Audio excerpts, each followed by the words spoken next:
పొద్దు నిద్ర పాడైపోను. ఇక్కడ కర్ర ఎక్కడ తెచ్చింది? అరే ఊరుకోండి బామ్మగారు, పాపం రాజా పొద్దుపోయి ఇచ్చినట్టున్నాడు, కాసేపు పడుకోనివ్వండి. పొద్దుపై రావటం ఎందుకు, పొద్దు ఎక్కదాకా పడుకోవటం ఎందుకు? నీకు తెలవదు, నువ్వు వెళ్ళు.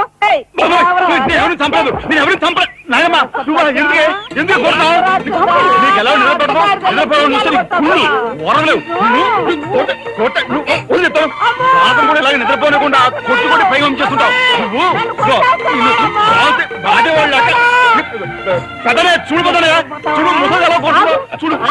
నాయనమ్మా ఆగు ఆగు, ఏమిటే చిన్నారితో నీకేమిటి? నువ్వు నీ పెళ్ళం ఇట్ట గారాబం చేయబట్టే ఆడు సోంబేర్లా తయారయ్యాడు. సోంబేరి గింబేటి ఆగండి. మిట్ట మధ్యాహ్నం దాకా పడుకోవడం మూలంగా ఇంటికి ఉపయోగం, దేశానికి ఉపయోగం తెలుసా? దేశానికి? అవును మరి. నాలాంటి వాళ్ళకి ఉద్యోగం రాకపోవడం వలన స్ట్రైకులు చేసి బస్సులో తగలబెడతామా? అలాంటివి ఏమీ చేయకుండా యువతలు నిద్రపోవడం మూలంగా దేశానికి ఎంత ప్రశాంతత. ఏమిటినైనా లాభం ఏమ్మా, కానీ సంపాదన లేనోడు 3 పూట్ల మిక్కితే ఇంటికి ఎంత ఖర్చు? అందుకే అర్ధరాత్రి వచ్చి మిట్ట మధ్యాహ్నం దాకా నిద్రపోతాను. దాని మూలంగా రాత్రి భోజనం, తెల్లారి కాఫీ, టిఫిన్లు నీకు ఆదా కాదా? ఏనా ఇక పెద్దనే అంటావా? వాడు మధ్య తరగతి మనిషి, బోడు బరువు బాధ్యతలుంటాయి, 10 మందికి సమాధానం చెప్పుకోవాలి కాబట్టి పొద్దునే లేవాలి. ఇక సీతమ్మ లాంటి వదిన అంటావా? ఇంటి చాకరీ బోర్డు అంత ఉంటుంది, ఆవిడ పొద్దునే లేవాలి. ఇక చిన్నయ్య ఇదిగో వీడు ఒక పుస్తకాల పురుగు, ఎప్పుడెప్పుడు ఐఏఎస్ పాస్ అయిపోదామని ఉంటుంది కాబట్టి తను పెందడే లేవాలి. ఇక చిన్నపిల్లలు పొద్దునే ఆడుకోవాలి, చదువుకోవాలి కాబట్టి వాళ్ళు పెందడే లేవాలి. నువ్వు నేను ఎందుకే పెందడే లేవటం? నా మాట విని నాయనమ్మా, నువ్వు నాతో పాటు అర్ధరాత్రి వరకు గాలి తిరుగుడు తిరిగి ఇంటికి వచ్చి నిద్రపోయి లేట్ గా లేచావనుకో, ఇంటికి ఖర్చు తగ్గుద్ది, నాకు నీ దశ తగ్గుద్ది. ముదిరిపోయావురా. చిన్నబాబు నీళ్ళు తోడుతున్నా, వచ్చేసి. ఎంత పొగర్రా నీకు? ఉదయంతో చాకరీలు చేయించుకుంటావా? ఏంటి దొడాలి, సబ్బెట్టాలి, రఫాడించేస్తానేమనుకున్నావు? నువ్వు చేయాల్సిన పనులు ఉదయంతో చేస్తావు, నేను నిన్ను కేకలు పెడతావు అనుకుంటే నువ్వు ఎదురొస్తావా? అయినా ఈ వయసులో నువ్వు చేయాల్సిన పనులు ఏమిటి? ఏంటయ్యా? నాకు సేవలు చేసుకోవటం. ఏంటి? తాతయ్యకి ఎలాగో సేవలు చేయలేదు, నాకు సేవలు చేసుకో. దేవుడు మెచ్చి నీకు స్వర్గ దూరాలు తెలుస్తాడు. నిజమేనట్లా చిన్న నిజమైన ముసుదానా?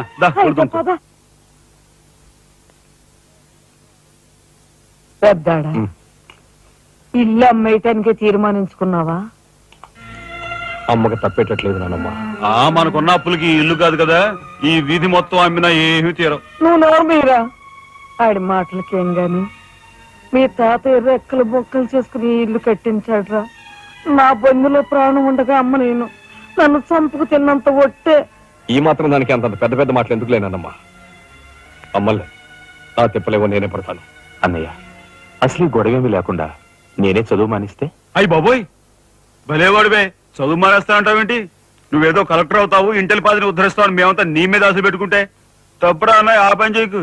అవును, ఇప్పుడు నీ అయ్యే చదువుకి ఎంత ఖర్చు అవుద్ది?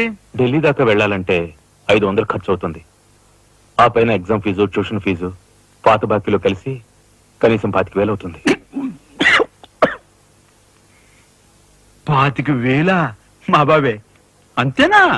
25,000 అంటే ఇదిగో మా పెద్దనే సర్దుకుంటాడులే. సర్దుకోపోతే నువ్వు సర్దుకుంటావా? నువ్వు ఇష్టం మాట్లాడేయా?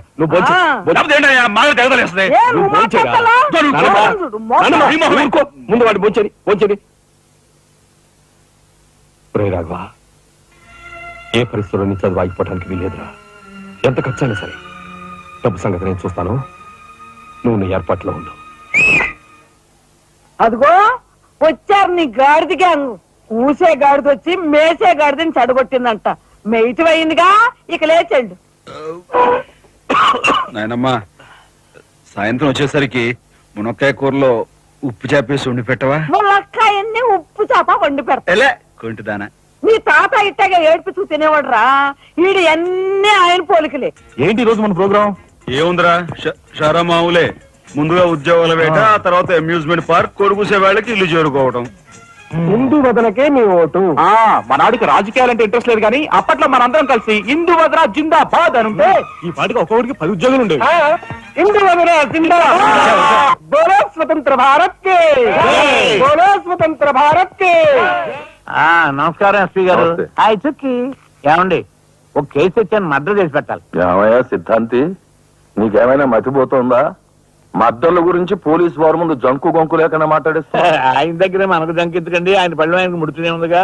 ఎటు వచ్చి ఓ పక్క మర్డర్ చేసి చూస్తున్నాను, మరో పక్క మరణ మొత్తాలు పెడుతున్నాను. నా విషయంలోనే అంత చిన్నదో చూస్తున్నారు. ఇది ఏమైనా బాగుందో చుక్క? మా సిద్ధాంతి శనిగ్రహానికి ఎక్కువ, శుక్రగ్రహానికి తక్కువ. చదువు నవ్వుని పళ్ళుని ఒకేసారి మూసేయి. ముందు ఈ కేసు మాఫీ చేసే పని చూడు. లేదురా, ఒకటే ఉంది. ఏ ప్యాడ్ కూడా పెట్టుకొచ్చా కక్కుర్తి.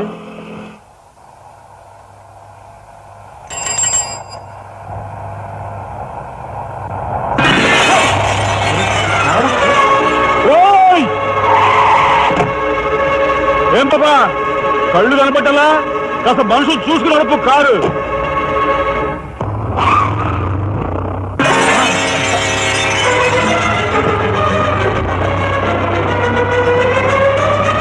ఎంత పొగర్రా దీనికి.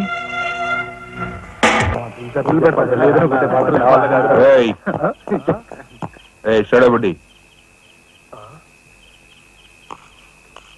ఏంటి సార్? ఎక్కడి నుంచి రాస్తున్నారు? అమ్యూజ్మెంట్ పార్క్ నుంచి. టికెట్లు ఎక్కడ? టికెట్లు చింపేసి కదండి లోపలికి పంపిస్తారు. ఏంట్రా లాజికల్ మాట్లాడుతున్నావు?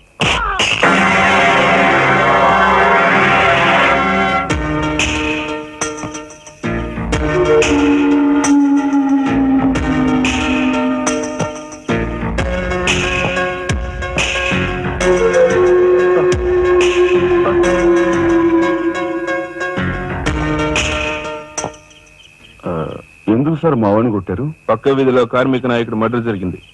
ఆ మర్డర్ చేసింది మీరే కదరా? ఏంట్రోయ్ డ్యూటీ దిగిపోతూ మందు కొట్టి ఇంటికి వెళ్తున్నారేమో అని డౌట్ వచ్చి. ఏంట్రా కూర్చోవ్?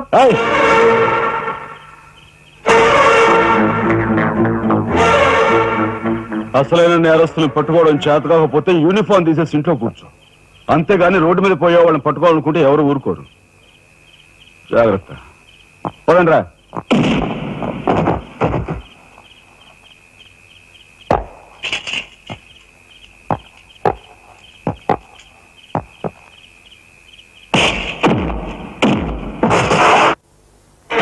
పోలీస్ ఇన్స్పెక్టర్ అయ్యి ఉండి వాళ్ళతో దెబ్బలు తింటాను నీకు సిగ్గులేదు?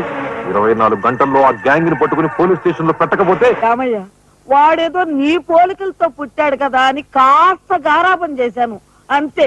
నెత్తి కూర్చున్నాడు. ఏ లోకల్లో ఉన్నావో ఏమో.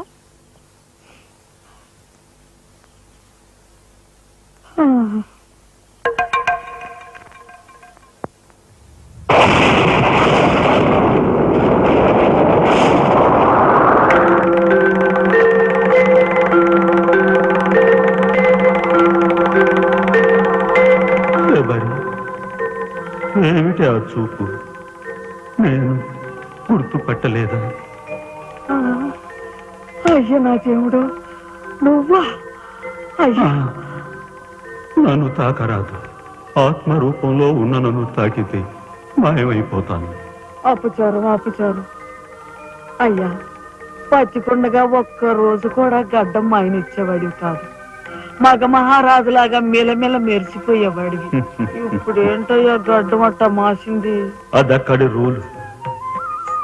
ఏమిటి చిన్నాడు మీద విరుచుకు పడుతున్నావట? వాడు ఒట్టి అల్లరాడైపోయాడయ్యా. వాడిని ఇంటికి రాని వాడి కాళ్ళని కొడతాను. ఎంత పొరపడుతున్నావు శబరి? చిన్నాడంటే ఎవరనుకున్నావు? ఎవరు? నేనే. నీ మీద మమకారం చావక, ప్రేమ తీరక మళ్ళీ వాడి రూపంలో జన్మించాను. వాడే నేను, నేనే వాడు. నువ్వా? చిన్నాడిది నీ అంశ? ఒట్టు. మరి ఇన్నాళ్ళు నువ్వు నాతో చెప్పలేదేమయ్యా? ఆ ఐడియా నాకు ఇప్పుడే వచ్చింది ప్రియా.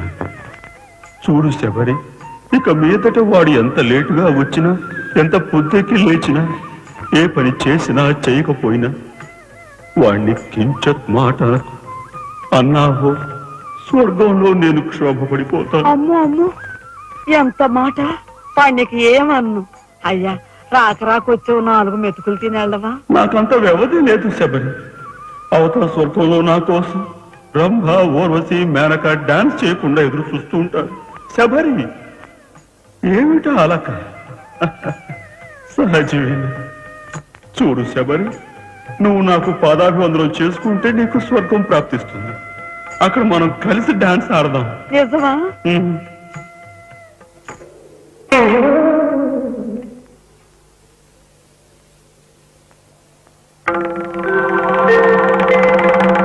ఏయ్! వస్తున్నా వస్తున్నా వస్తున్నా. తలుపులు బాత్తుడు వినపట్లా? ఏదో లోకంలో ఉండి ఏదో లోకల రఫ్ ఆడించేస్తానేమనుకున్నావు? భోజనం చేసావా? ఆ, ఇంకా పడుకోలేదే? నువ్వు వస్తావని. నేను వస్తానని అర్ధరాత్రి వరకు నా కోసం ఎదురు చూస్తుంటే నీ ఆరోగ్యం ఏమైపోతుంది? పడుకో. ఏమిటా చూపు? పడుకో.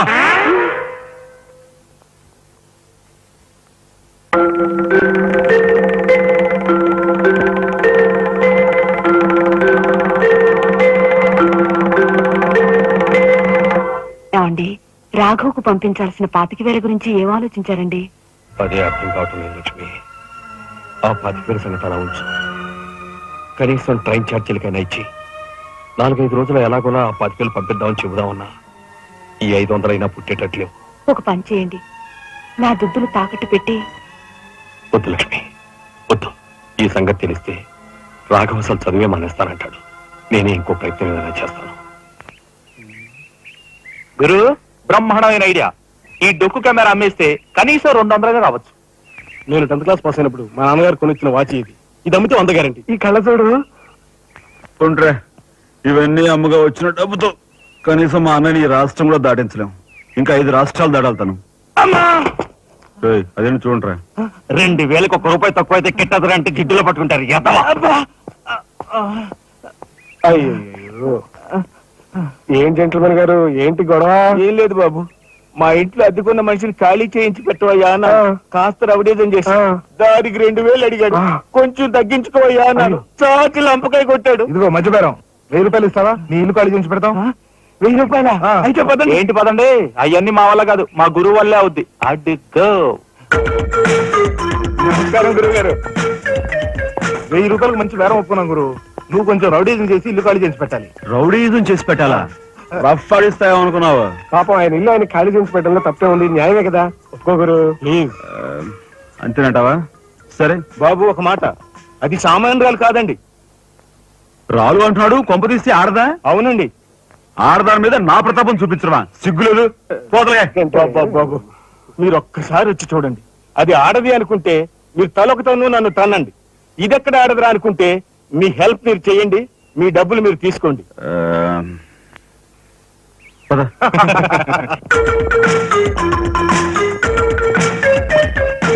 ఇదేనండి ఇల్లు. చెప్పానుగా, వెళ్ళు. తప్పదంటారా? మరేం భయం లేదు, వెళ్ళు. వెంట్రా.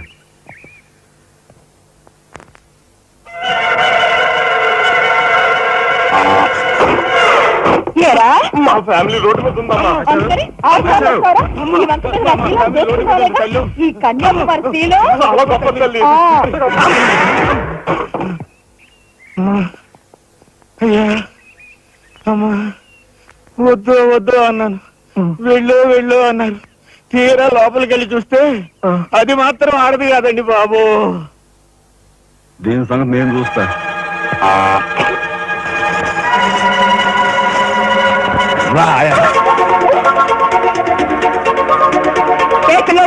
ఏయ్! నా చేయి పట్టుకుని బజార్కి లాగేంత మగాడువా నువ్వు? ఎంత ధైర్యం నిన్ను! ఏయ్! ఏయ్! కోట చేయి చూసావు ఎంత రఫ్ ఉందా? నాతో పెట్టుకోకు, రఫ్ ఆడించేస్తా. నువ్వు నాతో పెట్టుకోకు, నీ పని చెప్తాను. సూరమ్మత, అప్పాయమ్మ, వెంకాయమ్మ, సీతమ్మత. పొడుస్తా. పీకు, నీ బోర్డు పీకు. ముయ్, ఈ కత్తి ముయ్. పొడుస్తా. బోర్డు పీకో. కత్తి ముయ్. బోర్డు పీకో. రాయ్, మీరు లోపలికి రా. దీని తాలూకా ఏ దొరుకుతా తీసి బయటపడండి. హలో మేడం, ఒక్క ఫోటో. Just wait. గొంతు పొడుస్తా. పోలకే పీకో.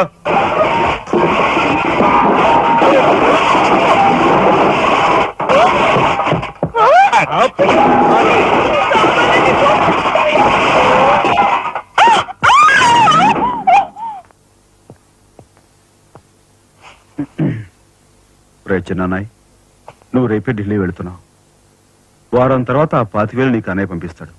ఇదిగో నీ ప్రయాణ ఖర్చులు, 500. ఏంటి అన్నయ్య ఏమన్నాడా? అన్నయ్య ఆజ్ఞ అనుకో, నా రిక్వెస్ట్ అనుకో, ఇస్తున్నాను తీసుకో. ఈ డబ్బు నీకెక్కడిది? యక్ష ప్రశ్న వెయ్యొద్దు, ఇస్తున్నా తీసుకో. అంతేగాని ఎక్కడి నుంచి వచ్చాయి, ఎలా వచ్చాయని డీటెయిల్స్ మాత్రం ఆ అడగ. డబ్బులు నీకు ఎక్కడైరా? చెప్పానా యక్ష ప్రశ్న అడుగుతున్నది నేను. ఎక్కడదా ఈ డబ్బు నీకు? అన్నయ్య చిక్కు చిక్కు. అదే ఈ డబ్బు ఎక్కడదా నీకని అడుగుతున్నాను. చెప్పరా? అలా దబాయిస్తా ఉంటానే, నేను దొంగతనం చేసినట్టు, జోబులు కొట్టేసినట్టు. అయితే రౌడీ చేసి సంపాదించావా? నాన్న రోడని కాను. అయితే అప్పు చేసావా? అది చేయికి ఇది చేయికి ఇంతలో నీకు ఇంత డబ్బు ఎలా వచ్చిందిరా? ఏమిట్రా పెద్దోడా ఆ దబాయింపు? వాడు ఏం చెప్తే అది నిజం. వాడు ఎవరనుకుంటున్నావు? సాక్షాత్తు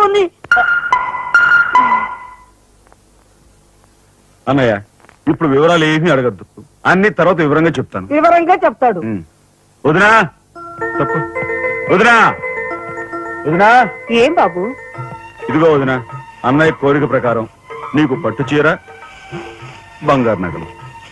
బంగారు నగలు? బంగారు నగలు అంటే బంగారు లాంటి గిల్ట్ నగలు. అయితే రాత్రి మేము మాట్లాడుకున్న మాటలు. అన్నయ్య ఇప్పుడు వివరాలు అడగద్దు, అన్ని తర్వాత వివరంగా చెప్తాను అన్నానా? ఇప్పుడు వివరాలు ఏం అడగద్దు, తర్వాత అన్ని వివరంగా చెప్తానన్నాడా? ఆ వివరాలు నేను చెప్తాను. ఇది ఇంటి దాకా వస్తుందని తెలిస్తే అక్కడే నరికి పాతేసేవాడిని. ఎవరమ్మా నువ్వు? సామాన్తో పడు దిగిపోయా?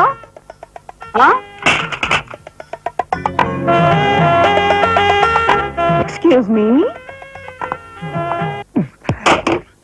యారా ఏమిటి నువ్వు నాయనమ్మ. చేసేది? అలా నలుగురిలోనూ అడిగితే తలా ఒక తన్ను తంతారేమోనని ఇక్కడికి తీసుకొచ్చా. ఆ అమ్మాయి ఎవరు? ఆ అమ్మాయికి నీకు సంబంధం ఏమిటి? నాయనమ్మ నిజంగా నాకు ఎలాంటి సంబంధం లేదు. ఏం సంబంధం లేదా?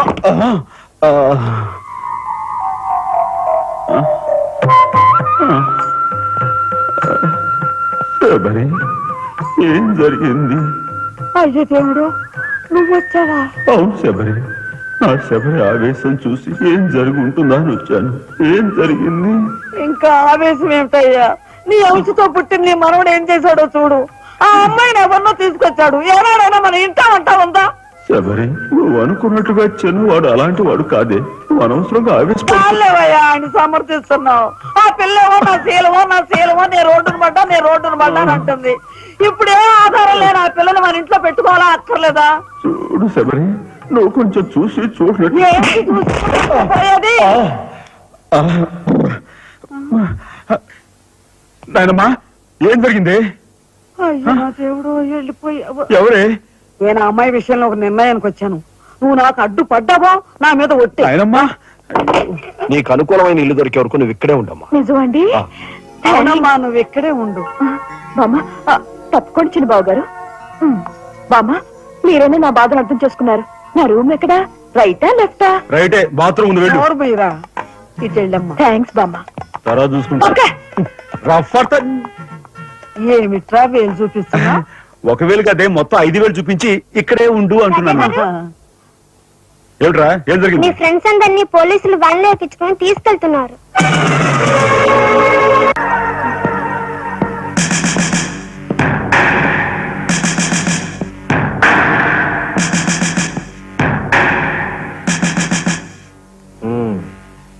నువ్వేనా తొట్టి గ్యాంగ్కి లీడర్వి?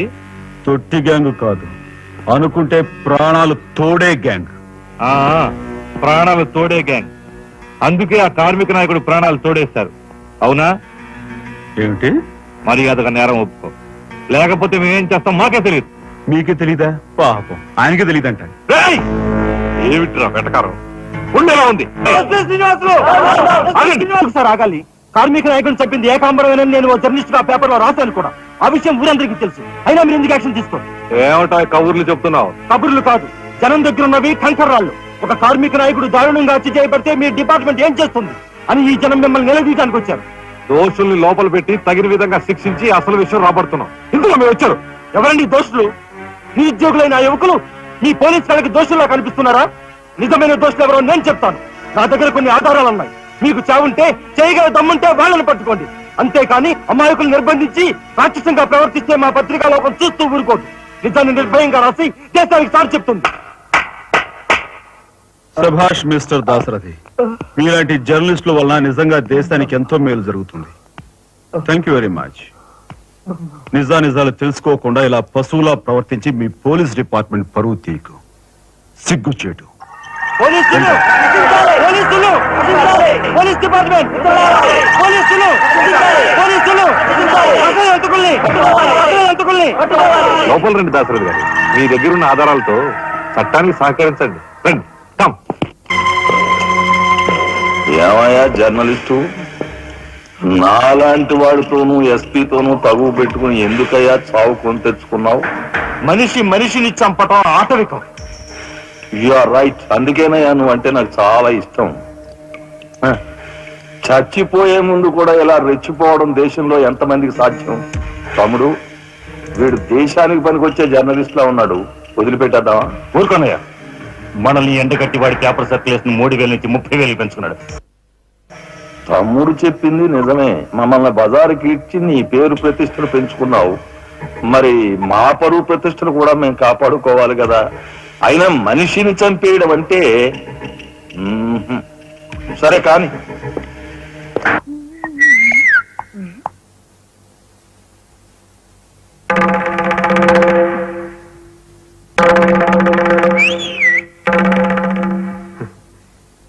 ఏమిటా చూపు? నేను మావాడు ఒకేలా ఉన్నావునా? అదంతేలే. అవును, నీకు మావాడంటే చెయ్యిలా చూపించి 4 మడత పెట్టి చెయ్యి చూసావా ఎంత రఫ్ గా ఉందో? రఫ్ ఆడించేస్తాను, జాగ్రత్త. నువ్వు అంటుంటే నాకు ఉంటుంది. మరి అయితే ఇంకా ఆలస్యం ఎందుకు? నువ్వు కూడా రఫాడించే.